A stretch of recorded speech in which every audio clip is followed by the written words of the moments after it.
po si Maria Cristel S. Bumagat, ang Junior Girl Scout ng Batanes National Science High School. Bakit gusto ko maging isang Girl Scout? Ang scouting ay nagbibigay ng maraming benepisyo at oportunidad na gusto kong maabot. Bilang isang Girl Scout, mayroon akong bagong kasanayan tulad ng outer survival skills, leadership at teamwork.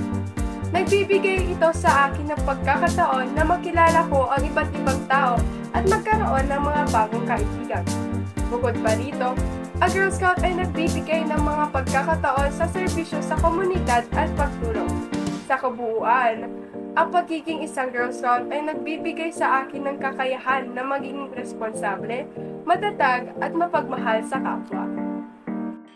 Gusto ko pong sumali sa Girl Scouts at kaya ako sumali rito sapagkat nais kong tumulong sa ibang tao, gayon din ay mas lalo kong madisiplina ang aking sarili at matuto sa lahat ng gawain at tumupad sa tungkulin ng Diyos at sa aking bayan.